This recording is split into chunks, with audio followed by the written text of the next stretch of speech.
We're dealing with the decrees of God, which is a synonym for the plan of God. And we were dealing with number 2, the nature of God's decrees. First of all, the decree is one. So we talk about decrees because we're looking at it from our own finite standpoint, but really, in a real sense, it's a decree, singular. It's one plan. It's very all-encompassing, but it's still one overall plan. So we can talk about the decree of God. And number 2 is the decree relates to God's knowledge. In other words, out of God's necessary knowledge, which means He knows everything that can possibly be known, real or potential. Also, out of that, He then, with His wisdom, decrees then what will be. It will be then His free knowledge. All right, 3 in parentheses, the decree concerns God and His creatures. The decree concerns God and His creatures.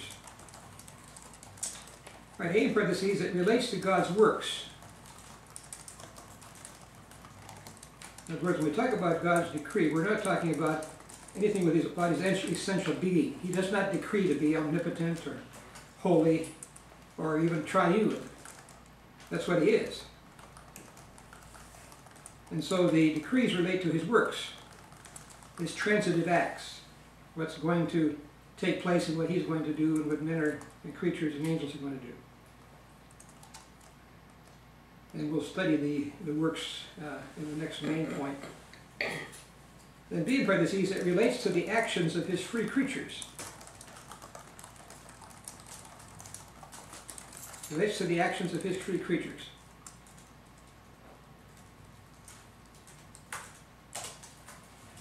Now when God decrees that which pertains to His own particular work,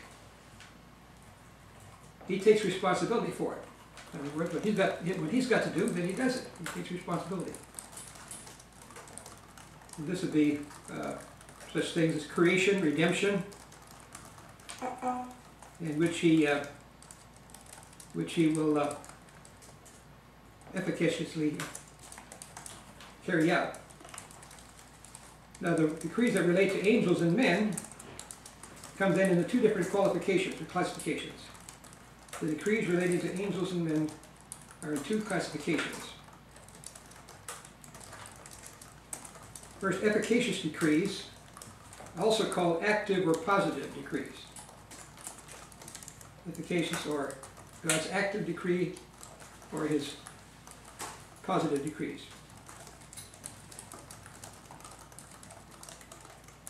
Now, these that refer to the decrees whereby God works effectively to accomplish them. One will, of course, be creation.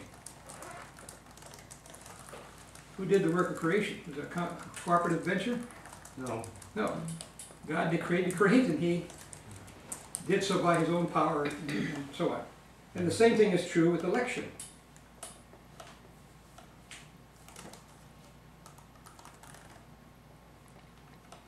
Of course, there are those who believe in conditional election, that God elected those He knew we were going to accept. But when you know that man's totally depraved and won't accept, then you have to have a decree by which God will effectually accomplish it. And so in the decree, election, there would be called a positive decree, an active or positive decree. Then there are permissive decrees, or passive or negative decrees.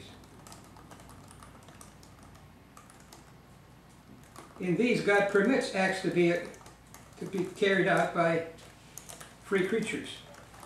In other words, He does not stop them from taking place. He permits them. For instance, the fall of Satan, the entrance of sin into the universe, or the reprobation of the non-elect.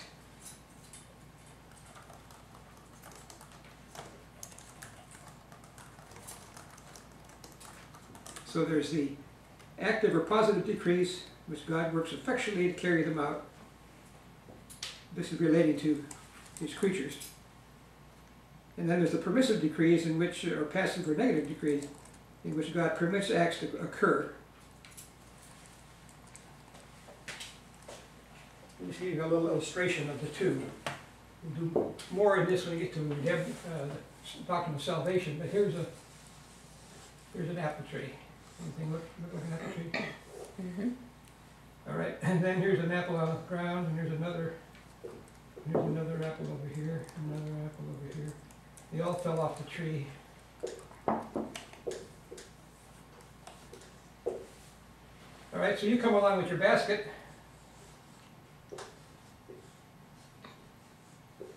And so you decide to pick up this apple and put it in your basket, and this apple and put it in your basket, this apple and put it in your basket, and this apple and put it in your basket, and you say, well, that's enough, and so you take it, so you go. Now, did you cause these apples to be there? No. No. Your decision was a positive decision to do something, right? The ones that are left is a decision not to do something. You see? One's a positive plan, and the other is a negative or passive one. All right? Now, when it comes to, these are all lost sinners. What's the common denominator of all of those? They're all fallen. Yeah, right? they're all fallen. So God in His grace says, I'm going to come and choose and save them. They can't save themselves, they're laying there. So He chooses some. Now, does He cause the others to be lost? No. No. Is He predestinating them to hell? In an overall sense, but not. No. He's not the cause of them going to hell. The cause of them going to hell is because they're fallen creatures. You see? So reprobation is a cause, is a decree not to do something, just to leave the sinner alone. And he's not going to hell because he's not elected, he's going to hell because of sin. You see the difference? One's positive, the other is permissive.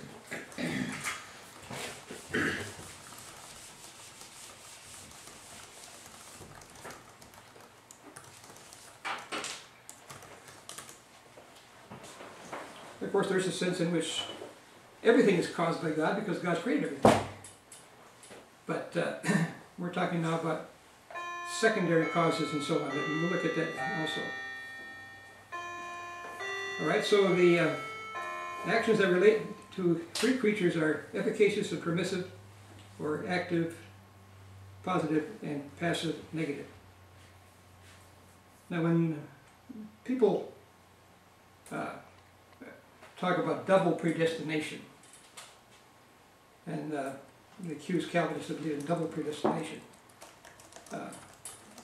they don't realize the fact that there's this distinction between the two. They think that, for instance, a hyper-Calvinist then would have a double positive. In other words, both of those would be positive decrees to a hyper-Calvinist. But a regular Calvinist, one is positive, the other is negative.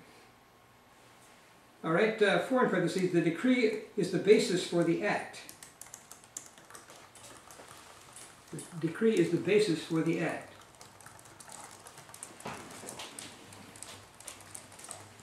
The decree is the basis for the act. Yeah.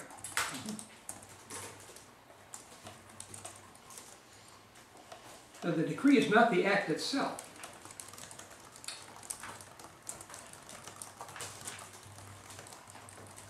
Was the decree there even before creation?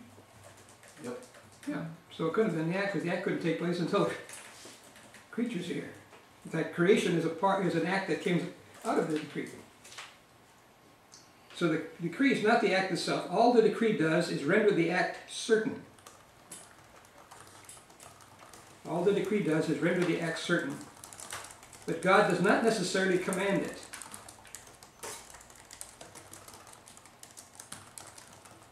And this, of course, is the difference we point out between the secret will and the revealed will.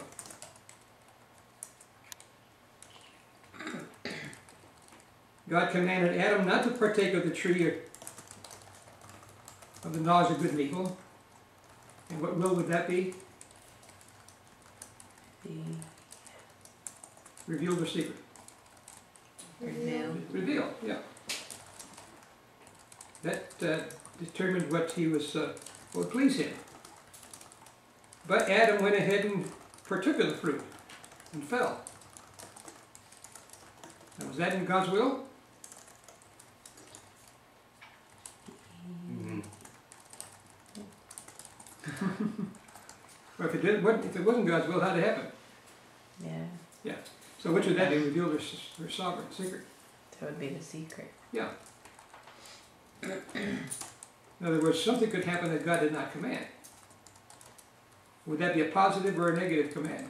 Or a negative decree when Adam fell? It would be a negative. Negative. In other words, God allowed it to happen, right? Permitted it to happen. Wouldn't happen unless he willed it. But it wasn't something he commanded, you see. It broke the revealed will. But it still fit into God's plan, you see. But you hoping it's in God's plan you to get this sometime? Hopefully. What's the decree before commission? Yeah. I was predestined to be stupid.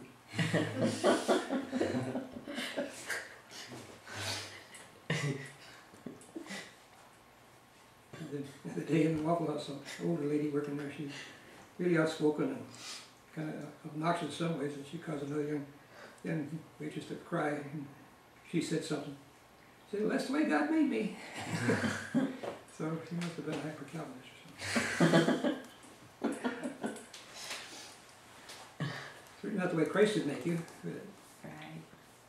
All right, so God commanded Adam not to partake of the tree, the revealed will, but since Adam did, you know that it was as an act of, that the act was decreed, God's secret will. That doesn't mean that God delighted in what Adam did, but it does mean that nothing happens outside of the divine plan. A lot of things happen that God does not will, desire. He's angry with the wicked, and he's angry with sin, he hates sin, hates disobedience. But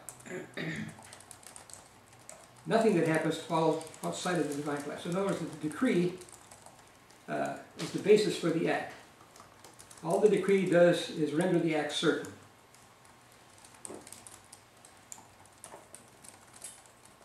Put down Psalm 104, verse 31, John 5:17,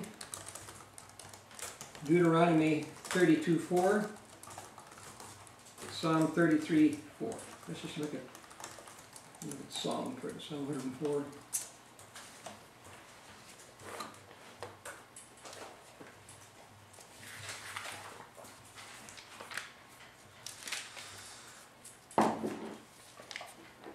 See, what's tricky is the word will. And it couldn't be God's will for them to sin. Well, it wasn't God's revealed will for them to sin. It wouldn't would please God. But it still wouldn't have happened if God did not will it as a part of his plan. All right, notice Psalm 104, verse 31. The glory of the Lord shall endure forever. The Lord shall rejoice in his works. In his works. And we'll see that providence is one of his works, as well as his creation. Psalm 33:4.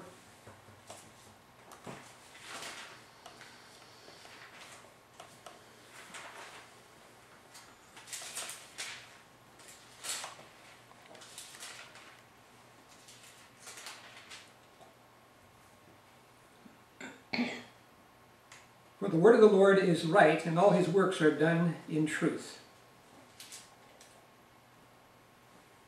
So even when he allows sin and reprobation and bad things to happen, it's still right, isn't it?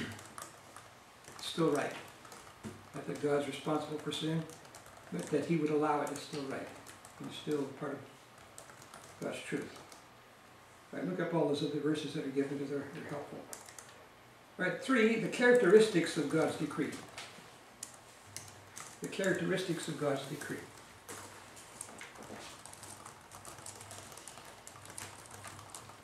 Or his plan, that would make it easier.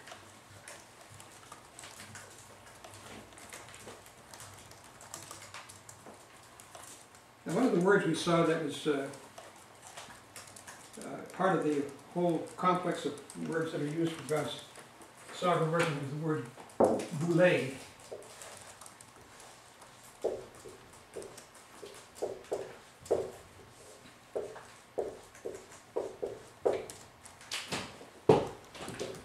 Counsel.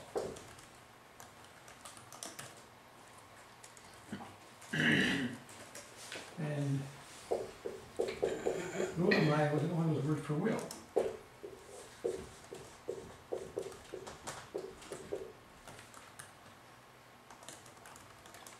To will.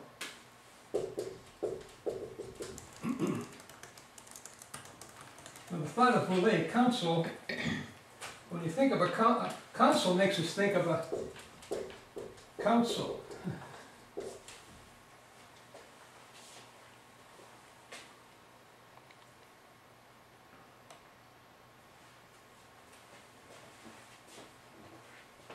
Forget now what the S or I mean that council. The council is a group of people who make a decision, and that comes out to be the council of that body. And that word would give us, for instance, Acts 2:35, according to the determinate counsel and foreknowledge of God.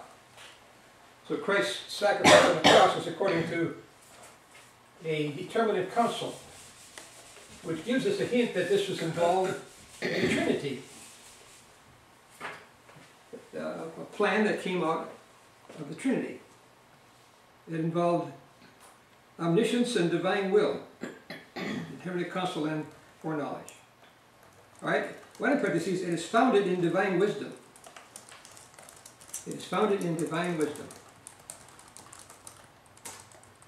Now we studied the word wisdom, remember when we mentioned it as an attribute of God?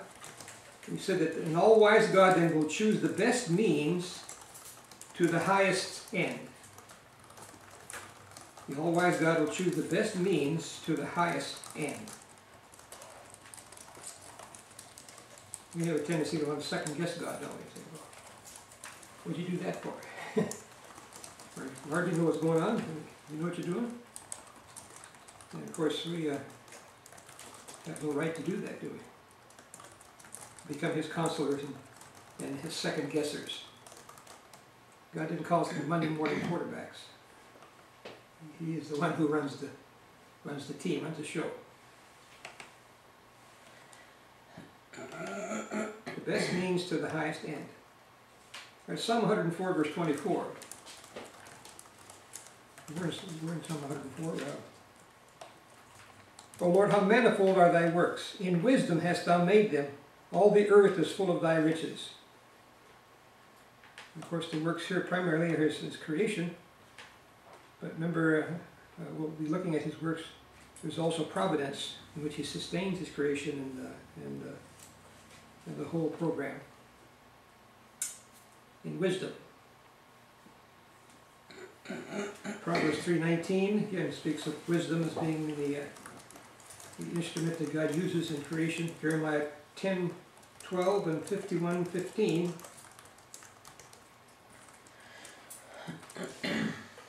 And Psalm 33:11. 33 before us, look at verse 11. One of them in the Psalms.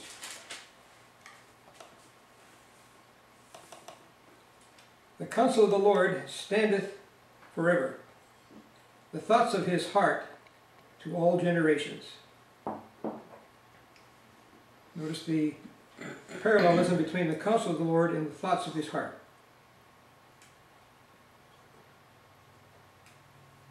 And they stand forever, parallel to all generations.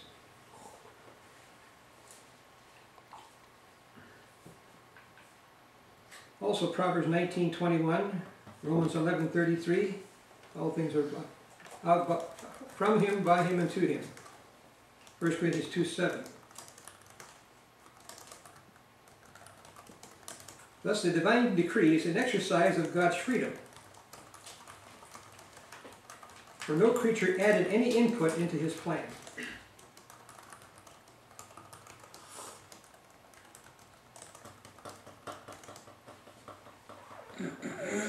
Isaiah 40:13 to 14. Pastor David read this yesterday in morning service, didn't he?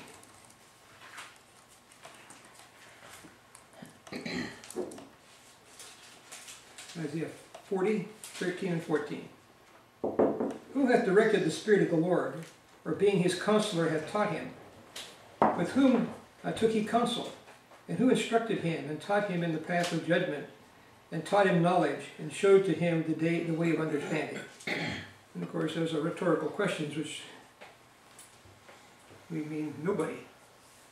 No one.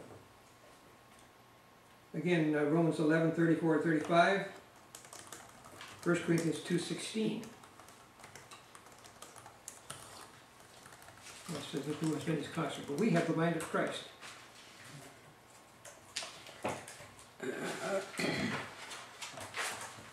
All right, 2 in parentheses, it is eternal.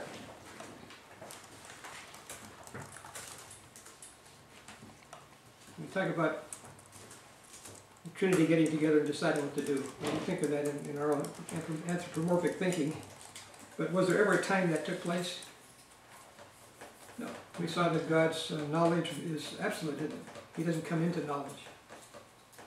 He's eternal. So there was a time when he did not purpose what he purposed. So because he is eternal, then his decree is eternal. Psalm 139:16, Acts 15:18, Ephesians 1:4, 3:11, 2 Timothy 1:9. Right, Psalm 139.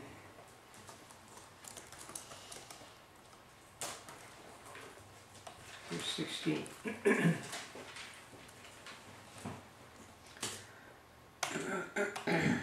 Thine eye did see my substance, yet being imperfect, and in thy book all my members were written, which is in continuance were fashioned, when as yet there was none of them. So God had a book in which we're all of us, every part of our being was described. Even before we existed.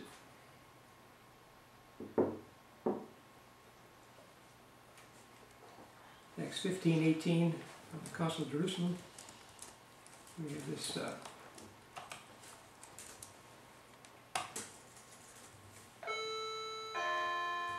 conclusion.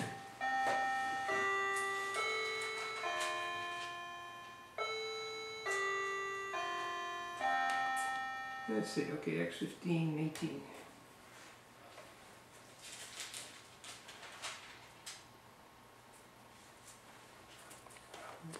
Here it is. Known unto God are all his works from the beginning of the world. And of course, Ephesians 1:4 says we were chosen in him before the foundation of the world, before God cast out the worlds.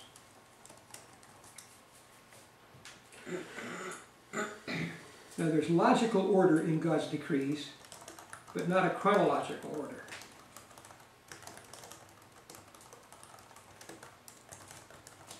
He decreed certain things to take place before other things and so on, but the decree didn't have a chronological order to it. When we get to soteriology, we'll learn about supralapsarianism and sublapsarianism and infralapsarianism, and you'll have to decide what you are.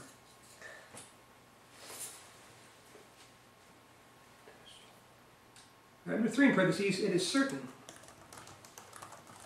The decree will come to pass certainly, though not all of it by the direct application of his power. Because he did not cause Satan to sin. He did not make Adam sin.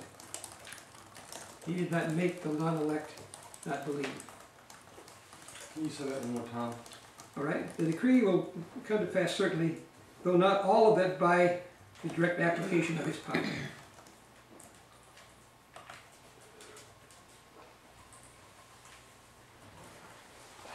Look against 33:11, Psalm 33:11, Proverbs 19:21,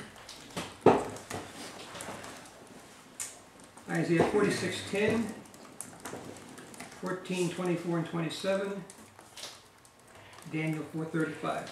That one's where Nebuchadnezzar speaks of God having his way in the armies of the earth, and none can stay his stand, saying, "What are you doing?"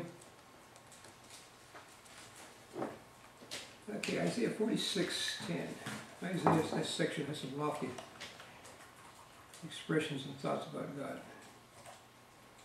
as he has a polemic against idolatry,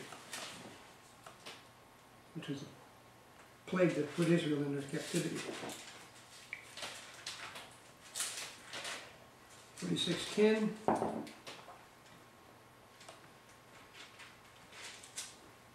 Declaring the end from the beginning, and from ancient times the things that are not yet done, saying, my counsel shall stand, and I will do all my pleasure. So it sounds like it's going to take place, right? Mhm. It's certain. 14:24.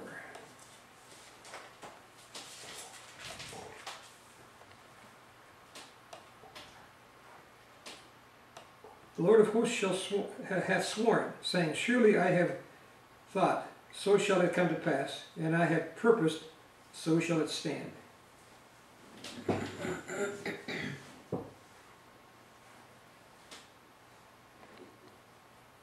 then verse 27. For the Lord of hosts hath purposed, and who shall disannul it? And his hand is stretched out, and who shall turn it back? So it's certain. By foreign parentheses, it is unconditional.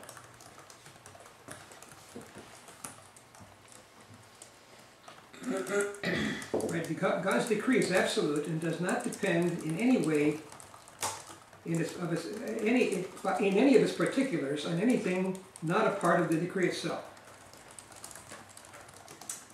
God's decree is absolute and does not depend in any of its particulars on anything not a part of the decree itself. In other words, God is not saying, now, this is what I planned, and this will turn out if something else happens. If I have good luck. Or if man does what I hope he's going to do. And then when he says, oh no, what do you do that for? I go back to the drawing board. No, God doesn't have to do that. Now, open theism believes that God's decrees have to be contingent upon the acts of free will.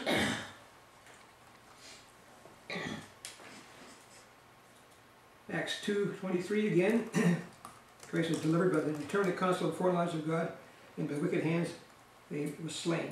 So there you see, even the wicked works of men were included in that overall plan. Ephesians 2:8.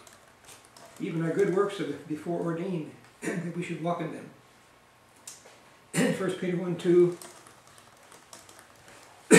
Elect according to the foreknowledge of God.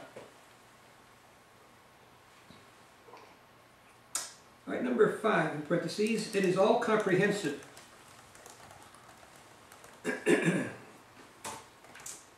The decree is universal, including everything good and evil, all events, all means to ends, and the lives and destinies of men.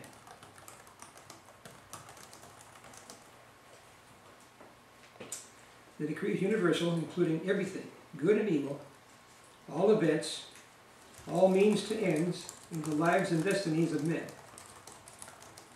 Ephesians 1:11, 2:10,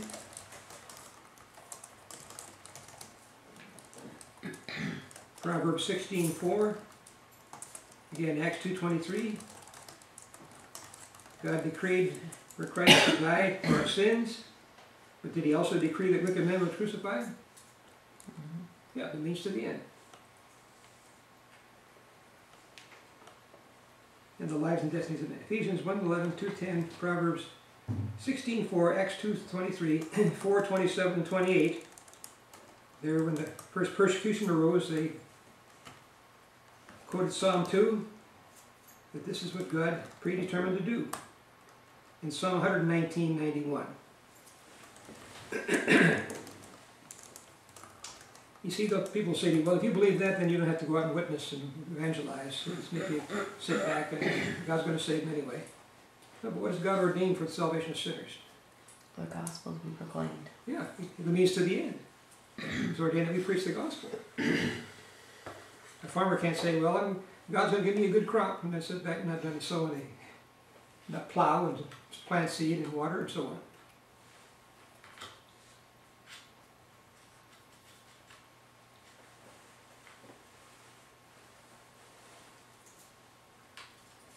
once for a man, an atheist or rebel, when he died, he willed his farm to the devil.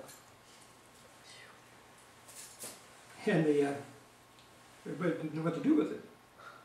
Finally, it was taken over by the county because the taxes weren't paid, and they decided just to leave it alone. And it ran down and completely went into disrepair and collapsed in dust and ashes. Well, that's what you do when you turn it over to the devil.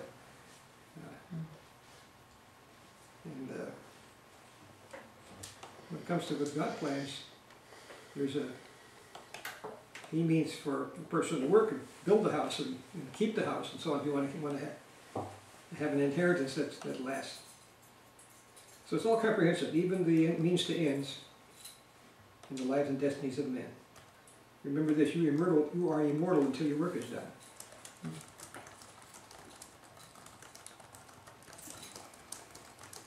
All right, 6 in parentheses, it is God glorifying. All things have as their end the glory of God. Revelation 4:11, Colossians 1:16, Ephesians 1:5 and 6. If you read Ephesians 1 there, you'll find election results in the praises of His glory. Redemption, praise of His glory. Amen. Sealing of the Spirit, praise of His glory. So the work of the Father, Son, Holy Spirit in our salvation all result to the praise of His glory. Revelation 5:11. Thou art worthy to receive glory and honor, and so on, because God has created all things for thy pleasure.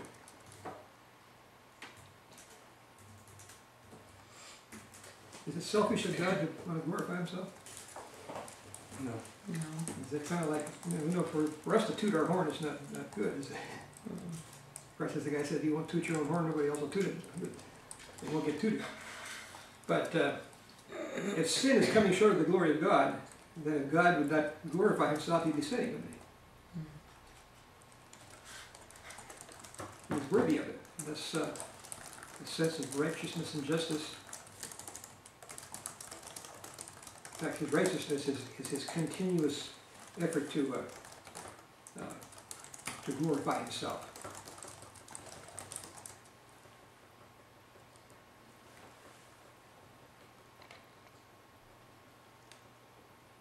Read John Piper's works, especially The Pleasures of God and Desiring God. That's his classic.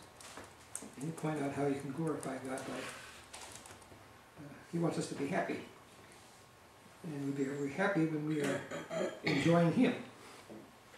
And when we're enjoying Him, we're glorifying Him. As I mentioned, I think the other day in church, Sunday school, when you go to either grandma's house and she makes you a nice apple pie, and you're slurping it in and wiping your mouth and saying, this is good, you're glorifying Grandma. It pleases her because you're taking what she worked for you and enjoying it. And when we're enjoying what God has given us and making that our source of joy, it glorifies Him. You glorify a stream, a fountain, by drinking out of it, you see. And so it is, we glorify God by enjoying Him. Of course, that's what the Catechism said. Chief end of man is to glorify God and enjoy Him forever. Or you might put it this way: the chief end of man is to glorify God by enjoying Him forever. All right, number 4, 34, problems concerning God's decrees. And we keep getting these same problems over and over again. We'll answer them again when we get to sovereign election and those things. But look at Romans 4. Paul got into this matter of God's sovereign election in the case of Israel. And there was 2 arguments that came up against it. Now, the reason I know that what I believe is the same as what Paul believed is because I get the same objections. These same 2 objections come all the time.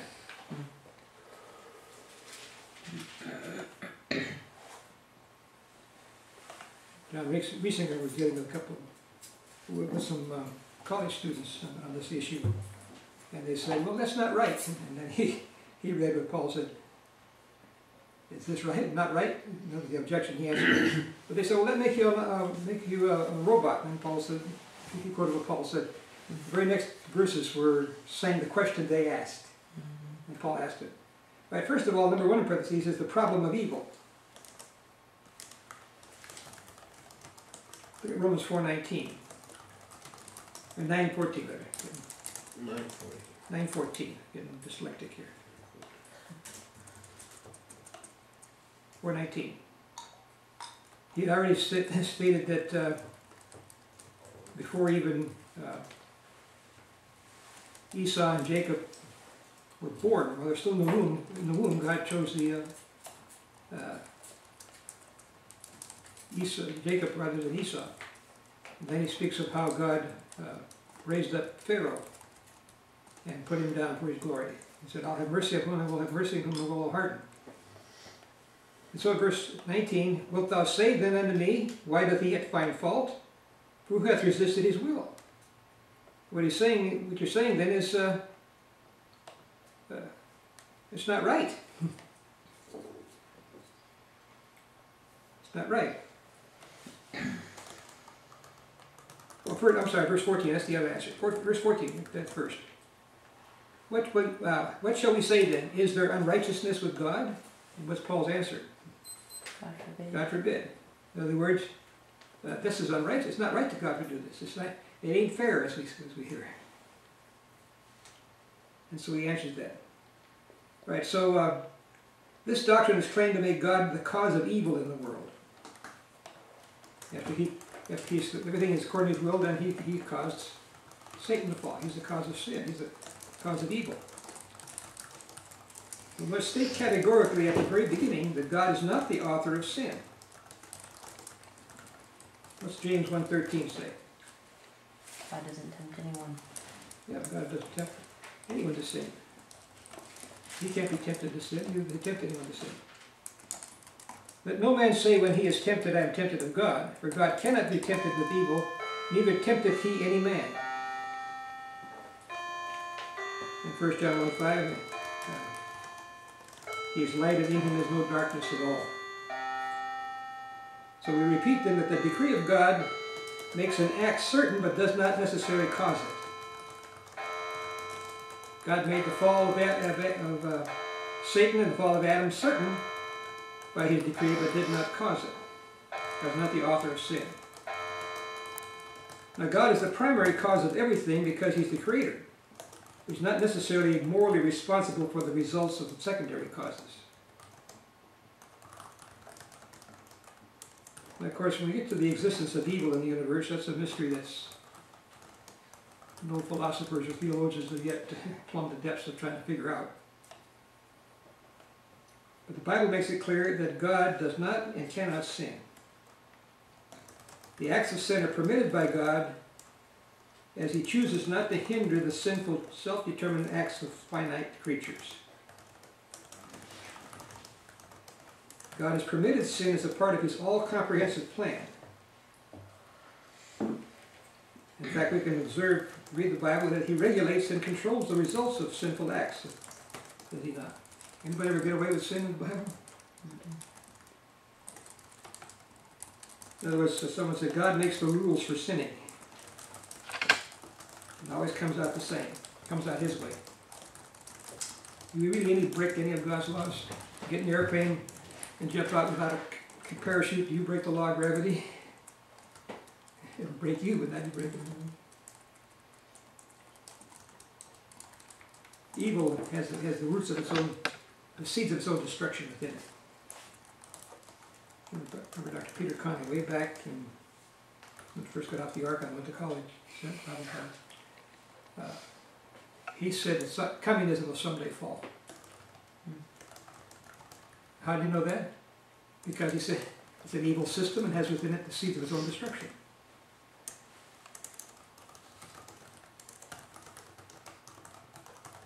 Look at Psalm 76:10.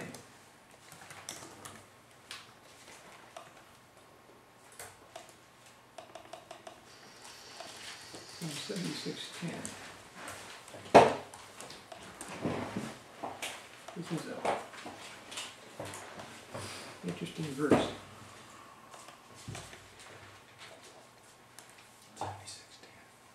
Surely the wrath of man shall praise thee. The remainder of wrath thou shalt restrain. So here's man in his wrath, his sin, rebellion. What's it going to end up doing? Oh, praise. Praising God. Mm-hmm. What if it won't? What if part of what men do won't bring praise to him? What's he do? Yeah. He restrains it. Mm-hmm. If there's something man did would not bring glory to God, he wouldn't let it happen. That's what I'm saying. But when he does allow happen, even 9/11, all these things that happen, all the sickness, disease, and all that's been caused by sin, wickedness all over the world, that's eventually going to bring glory to God. Even the wicked in hell are going to glorify his holiness and justice. All the saints in heaven glorify his love and mercy and grace.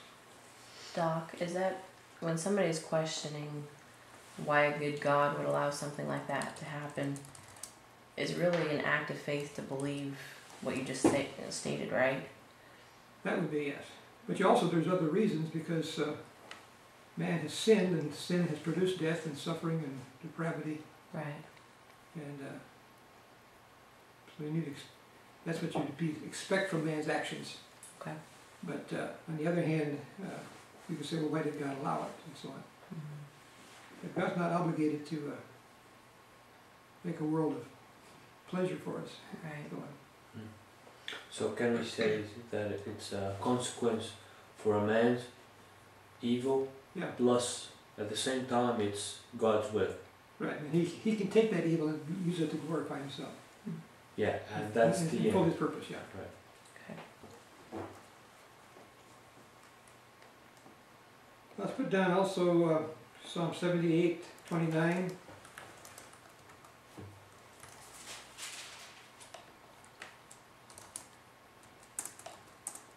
So they did eat and were well filled, for he gave them their own desire. Here's the children of Israel in the wilderness crying out for flesh, and so he gave it to them until it came out their nostrils. So sometimes God will allow sin just to show, to make us sick of it. Sometimes he allows the fruit to condemn the tree. There's all kinds of purposes why God allows these things to happen. 106 verse 15, Acts 14, 17, 14, 16, 17, 30, Genesis 15 verse 20. Of course, that's a good one. Let's look at that. Genesis 50 and verse 20. We made reference to it. Let's put it down here as a reference for this point.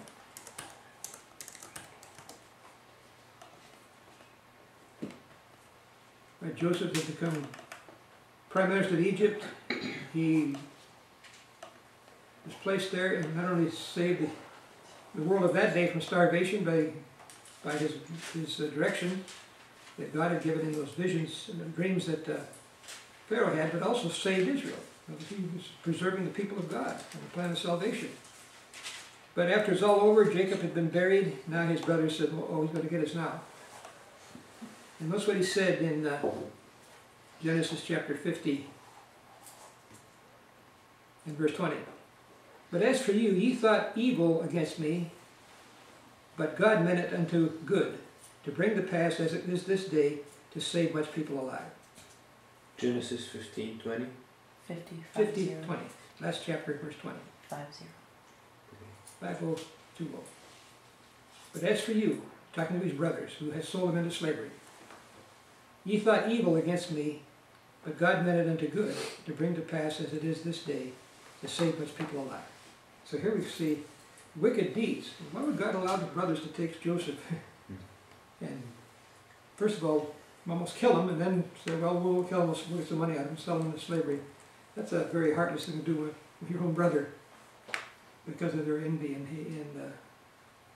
because of the favoritism that Jacob had shown, their disrespect for their father. It's just a wicked thing all around. But what he said, you meant it for evil, and they're still responsible, but God meant it for what? Good. Good. To bring to pass and save much people alive. And so he used their wickedness to turn around and save the nation of Israel. Mm. And of course, what we have in the New Testament is Acts 8:28, right? Mhm. All things, how many things? All things work together for Okay. good. Good. To them who are called according to his purpose. Does God have a purpose in saving you? Yeah. Yeah. What's the purpose? Next verse says we're created in Christ Jesus to be the first fruits of his creation. God wants to look just like Jesus. Mm.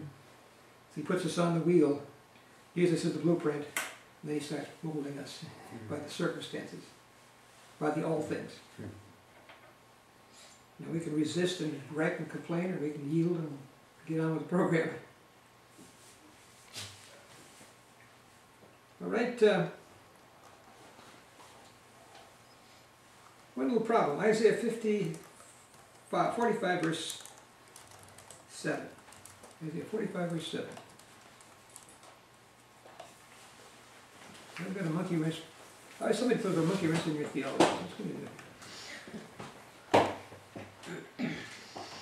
If you have a theology that doesn't have any monkey wrenches, you probably don't have the right one. 45:7. Here's the Lord God, the Lord speaking. I form the light and create darkness. I make peace and create evil. I, the Lord, do all these things. How do you explain that? God creates evil.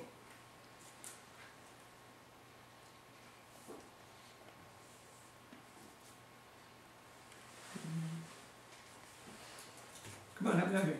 God made the evil, so he created it. Or God allowed it to He happen. didn't say, he said he created it. Yeah, it creates that.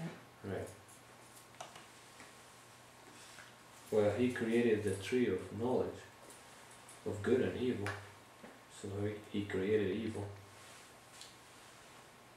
Now, I see where you come, but there's another sense in which the word ra and ra'ah in Hebrew can mean evil in the sense of moral evil, but also could mean calamities. For instance, an evil came upon me. A bad thing happened to me. And notice the opposite there. I created peace and create evil. So what would be the opposite of peace? It would be a calamity. Calamity. Or a judgment that would come upon him. So that could be.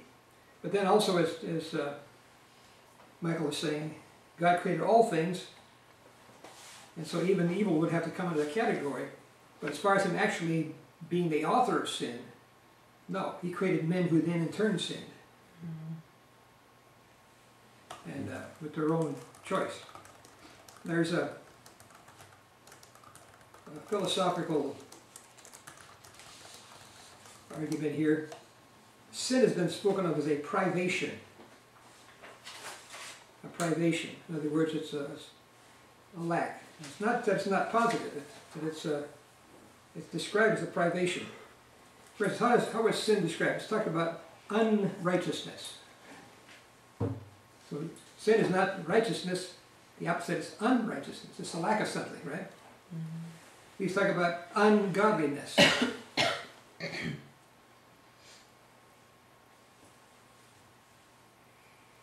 Injustice.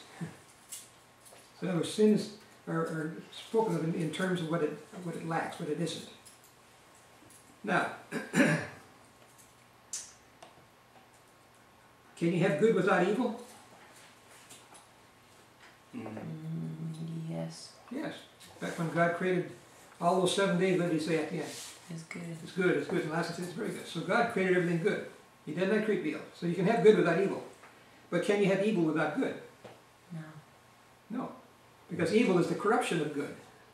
Right. Right? So, I've got to beat up mercury out there. But when it came off the Ford plant that made that, didn't have all the nicks and bangs and scrapes on it. I put those on. In other words, I've corrupted that which was good to start with, you see. So Ford Motor Company can't be to blame for that beat up car I have out there that I messed up. Or if you're living up north and been driving all this time in the stuff they put on the road, Mhm. the salt, that probably wouldn't have any fenders left on it. Right. So in other words, you can have good without evil, but you can't have evil unless you have something good to corrupt. So God created everything good, then evil, of course, is a corruption of that. God's not responsible morally for that, Right. you see. Thus, God could create good without creating evil in its entity. It was the good thing that God created that evil had then corrupted. All right, then the second objection, number 2 in parentheses, the problem of human freedom. So go back to Romans and see the other basic argument that's brought up when Paul starts talking about God's sovereignty. Yeah, verse 19 this time. That will say then unto me, why doth he yet find fault? Or who hath resisted his will? Like the lady said, that's, God made me this way. I can't help it.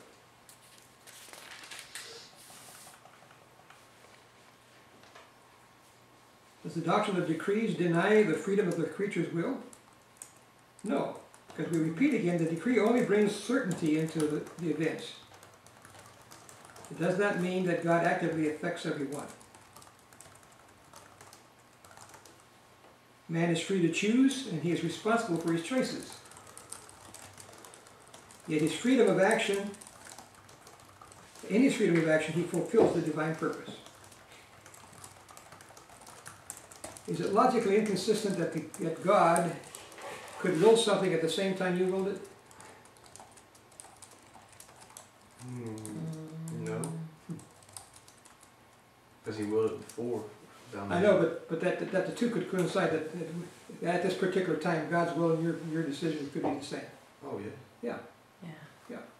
So it's not and that was your decision, but God could will that would happen, you see, couldn't it? Mm-hmm. It doesn't contradict. Just because God is sovereign and has willed everything, doesn't mean that nobody has any choices in it. Because he wills the choices, doesn't he? He allows and fits all those choices into the thing. Did he not fit the choices of the brothers to sell Joseph in his plan? Mhm. Yeah. They did their thing. Were they responsible? Mhm. Yeah. They could say, well, God, this was God's decree. We're not responsible for selling him into slavery. Yeah. Again, look at the cross. By the determinate counsel of foreknowledge of God, ye have crucified and slain. If you want to rule out man's responsibility, then you make sovereignty a cop-out for them. They don't have to. They're not responsible. If you take man's responsibility and rule out God's decree, then you make the cross an accident, and that God didn't have a plan at all. But we know that's not true, is it? So both are true. They're not inconsistent. They do not contradict each other. Again, Genesis 15, 19 and 20, and Acts 2:23. In Acts 27, Paul's on a ship that's going to Rome, and it's in a storm, and that ship's not going to make it to Rome. It's going to wreck. And in verse 24, Paul gets a word from the Lord that ship's going to be destroyed, but every person on that boat's going to be saved, to be spared.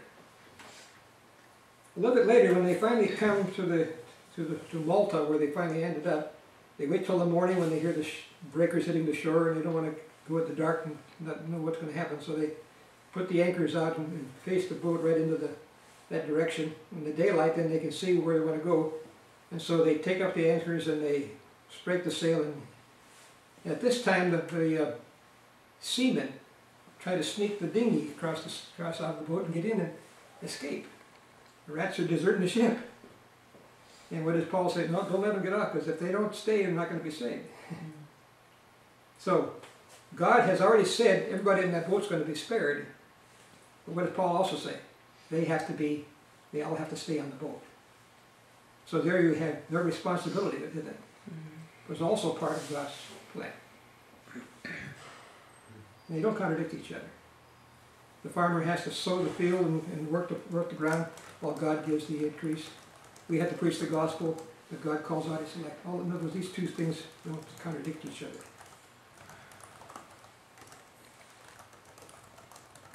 You're on this cruise ship of life moving on toward the destination, and you can eat at the captain's table, or you can nap on the deck, or you can play shuffleboard or swim in the swimming pool. But no matter what happens, while you're doing all this, the boat's still going its own direction. And so while thus man may make his desired choices, but it's God who superintends over all, good and evil, to work his providence and grace in accomplishing his eternal purpose, allowing man to do his quote-unquote thing while God does his will. All right, we'll get started on this next section. Number 5, the manifestation of God's decrees.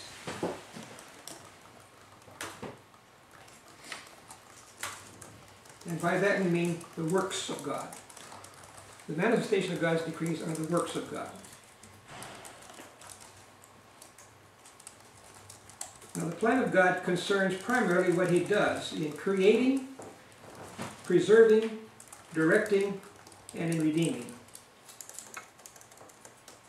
The plan of God concerns primarily what he does in creating, preserving, directing, and redeeming. Can you say it one more time? Okay, the plan of God, the creator God, concerns primarily what he does in creating, preserving, directing, and redeeming. Now, rational creatures play a secondary role and are means to his end.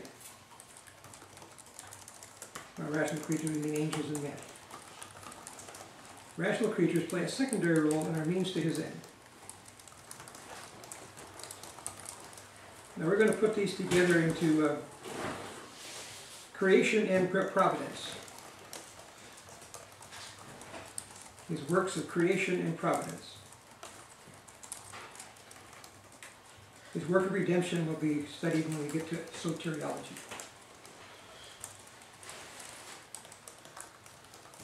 Now, one parenthesis is creation. Creation has been called God's originating work. Creation is God's originating work.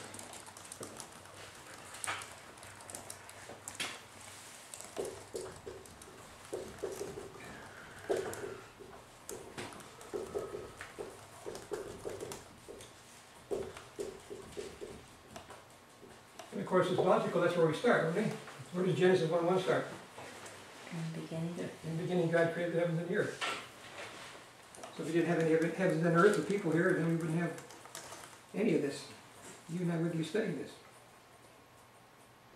All right, A in parentheses, God created out of nothing.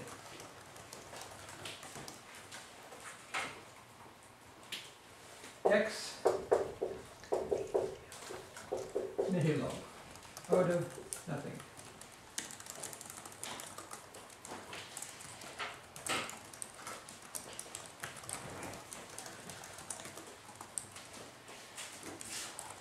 Genesis 1:1, in the beginning, God created heaven and earth. The word there is the Hebrew word bara.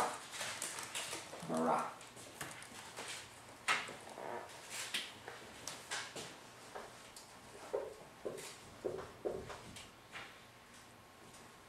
Oops.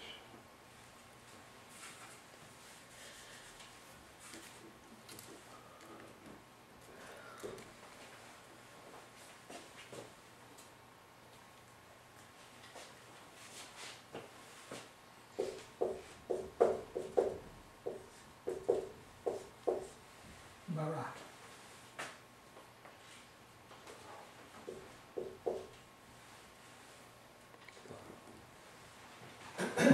Bara is only used with God as its subject in the Old Testament. It's called the kal and the nifal. It's active and passive forms. So bara is only used with God as the subject in the Old Testament. Now it does speak of acts besides creating something out of nothing. But when you come to Genesis 1:1, what else could it mean but ex nihilo creation? Because what was before the beginning? Nothing. Yeah, only God, right? Mhm. And so if you're going to make something, what do we have to make it out of? Out of nothing. Out of nothing, yeah. You ever make something out of nothing? Oh. I've made nothing out of something, but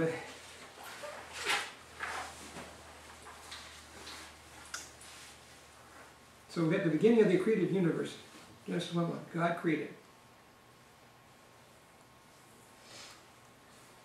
Now there's some other words that are used in the Old Testament for God's creative work. There's the word asah, asah rather. Put a little rough breathing mark and then ASA.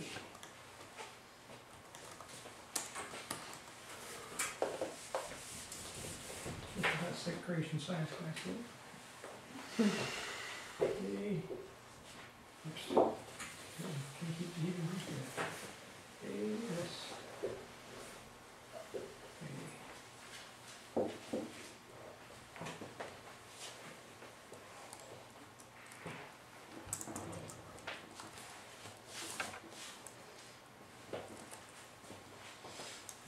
this on the end of it.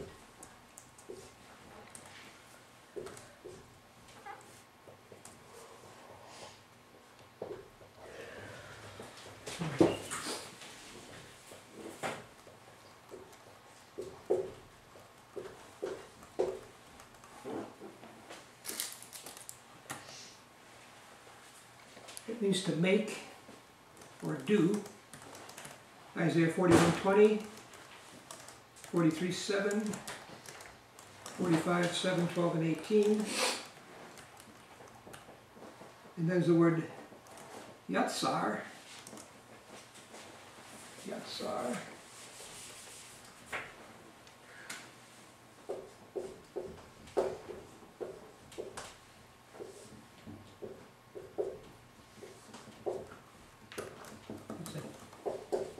Yatsar.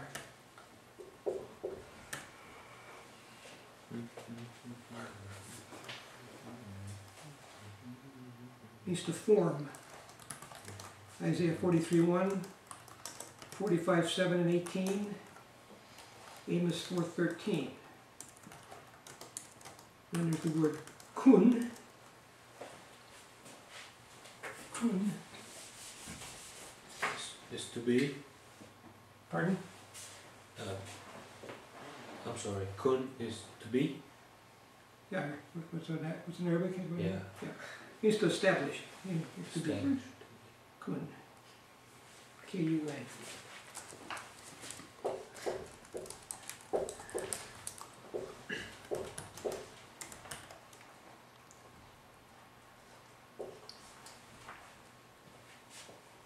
Says Kun is.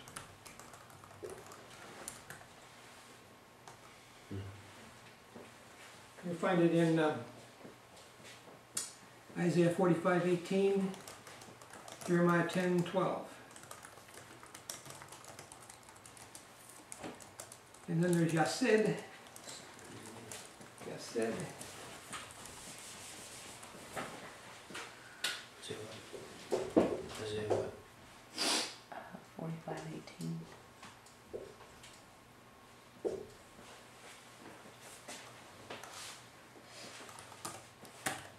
I'm sorry, Yasad. Yasad.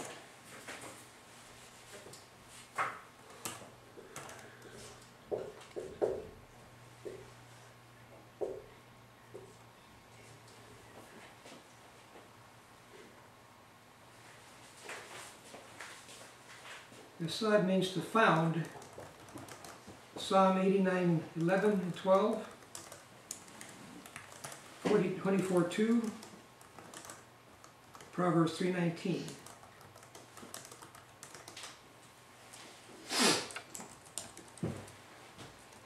And there's the word kana.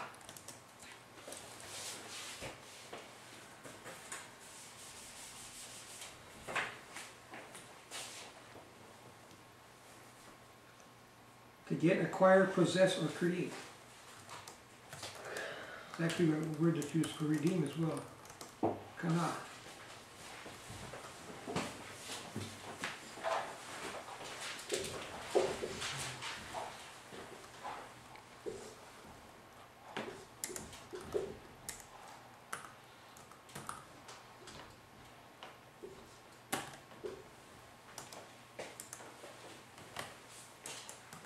It's found in Genesis 14, 19, and 22. Deuteronomy 32, 6. Now, in Deuteronomy 32, 6 is also used with asa and kun. So you have the three words all together in that one. Deuteronomy 32, 6. And then you have Hadash, there's a chet again, to renew, Psalm 51:10. Hadash.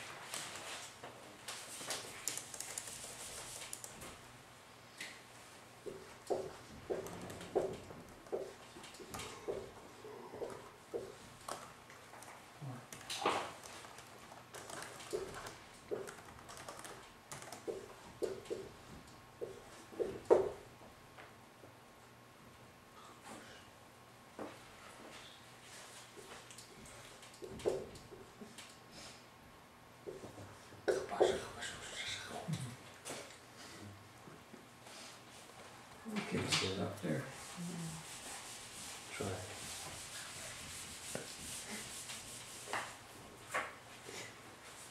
Why did it take me? Okay.